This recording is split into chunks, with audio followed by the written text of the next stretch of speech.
통장 잔고를 확인했습니다. 530만 원. 한 달 전만 해도 800은 있었는데요. 이번 달에만 300 가까이 빠져나갔습니다. 저는 화면을 보면서 한참을 멍하니 있었어요. 500이면 석 달 조금 넘게 쓸 돈입니다. 병원비 빼고요. 병원비까지 생각하면 2달 반쯤? 아니, 그것도 아무 일 없을 때 얘기고요. 만약 입원이라도 하면 한 달도 못 버틸 겁니다. 더 이상 생각하지 않으려고 핸드폰을 껐습니다. 남편이 방에서 나왔습니다. 아침 먹자. 응. 밥상을 차리면서 남편 얼굴을 봤습니다. 안색이 어제보다 더 안 좋아 보였어요. 얼굴이 창백했고 눈 밑에 그늘이 졌습니다. 여보, 얼굴이 왜 그래요? 괜찮아. 좀 피곤한가 봐. 병원 가봐요. 아니야. 그냥 쉬면 돼. 남편이 밥을 먹다가 젓가락을 내려놓았습니다. 왜요? 입맛 없어요? 응. 조금. 저는 불안했지만 더 말하지 않았습니다. 남편이 원래 병원 가는 걸 싫어하거든요. 병원은 아플 때만 가는 거야. 늘 그렇게 말했어요. 하지만 오늘은 정말 안 좋아 보였습니다. 점심때쯤 남편이 소파에 누웠습니다. 좀 쉴게. 많이 안 좋아요? 아니야. 괜찮아. 하지만 괜찮아 보이지 않았습니다. 저는 옆방에서 남편 쪽을 자꾸 봤어요. 움직이지 않고 가만히 누워 있었습니다. 1시간쯤 지났을 때 남편이 일어나 화장실로 갔습니다. 한참 있다가 나왔는데 얼굴이 더 안 좋았어요. 이마에 땀이 송글송글 맺혀 있었습니다. 여보, 병원 가요. 남편이 잠깐 말을 멈췄습니다. 그래야 할까? 고개를 끄덕였어요. 남편이 처음으로 병원에 가자고 동의한 겁니다. 그 모습을 보니 정말 심각한 것 같았어요. 병원에 가는 택시 안에서 남편이 말했습니다. 검사 간단히만 하자. 왜요? 요즘 검사비도 비싸잖아. 저는 대답하지 못했습니다. 병원비 걱정을 하는 남편을 보니 가슴이 답답했어요. 병원에 도착해서 접수를 하고 기다렸어요. 대기실에 사람이 많았습니다. 1시간쯤 지나서 진료실에 들어갔습니다. 의사 선생님이 남편을 보더니 바로 혈압을 쟀어요. 혈압이 많이 높으시네요. 의사 선생님이 말했습니다. 얼마나 나왔어요? 남편이 물었습니다. 180입니다. 위험 수준이에요. 180. 저는 그 숫자를 듣고 가슴이 철렁했습니다. 정밀 검사 한번 해보시죠. 의사 선생님이 말했습니다. 꼭 해야 할까요? 남편이 물었습니다. 의사 선생님이 남편을 봤습니다. 잠깐 놀란 표정이었어요. 하시는 게 좋습니다. 혈압이 이 정도면 심혈관 쪽 확인이 필요합니다. 비용이 얼마나 되나요? 남편이 또 물었습니다. 의사 선생님이 잠깐 멈칫했어요. 기본 검사는 30만 원 정도 나올 겁니다. 30만 원. 저는 그 말을 듣고 계산했습니다. 통장에 530, 검사비 30 빼면 500, 이번 달 생활비 150 빼면 350. 남편이 잠깐 말이 없었어요. 일단 약만 처방받고 다음에 하면 안 될까요?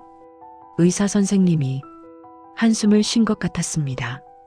지금 상태가 좀 그러신데 가능하시면 오늘 하시는 게 좋겠습니다만 다음에 하겠습니다. 남편이 일어섰습니다. 의사 선생님이 남편을 보더니 고개를 끄덕였어요. 그럼 약은 꼭 드시고 일주일 후에 다시 오세요. 네. 감사합니다.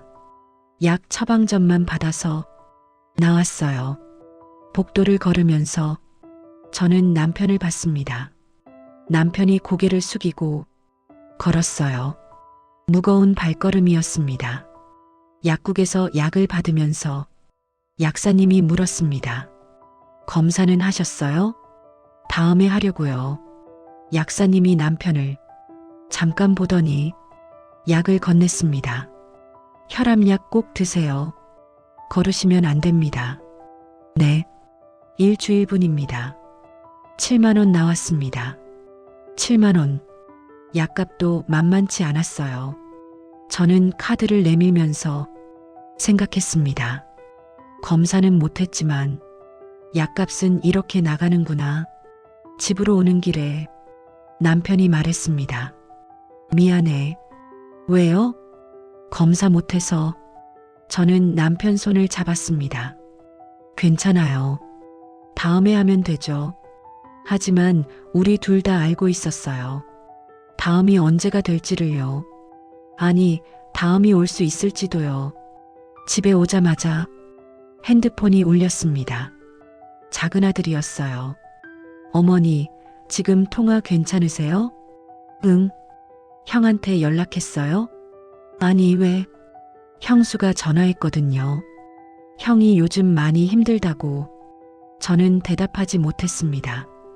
혹시 아버지가 또 보내드린 거 아니에요? 뭐라고 해야 할지 몰랐어요. 작은 아들이 말했어요. 어머니, 형 도와주시는 건 좋은데 아버지 건강은 생각하셨어요? 무슨 소리야? 아버지 요즘 안 좋으시잖아요. 목소리만 들어도 알아요. 저는 놀랐습니다. 작은 아들이 어떻게 알았을까요? 괜찮아. 제가 말했습니다. 검사는 받으셨어요? 다음에 받으려고. 작은 아들이 한숨을 쉬었어요. 전화기 너머로 그 소리가 선명하게 들렸습니다. 형한테 제가 말할게요. 이제 그만 받으시라고. 아니야. 내가 나서지 마. 그럼 어떡하라고요? 이러다가 두 분 다 쓰러지시면 어쩌려고요? 작은 아들 목소리가 높아졌어요. 어머니, 형은 어른이에요. 알아서 해결할 나이라고요. 저는 대답하지 못했습니다. 아버지가 계속 도와주시면 형은 절대 안 달라져요. 전화를 끊고 나서 한참을 멍하니 앉아 있었습니다. 작은 아들 말이 틀린 건 아니었어요. 하지만 그렇다고 큰아들한테 뭐라고 하면 남편이 얼마나 마음 아파할지도 알거든요. 저녁을 먹다가 남편 전화기가 울렸습니다. 또 큰아들이었어요. 남편이 전화를 받지 않았습니다. 그냥 화면만 보고 있었어요.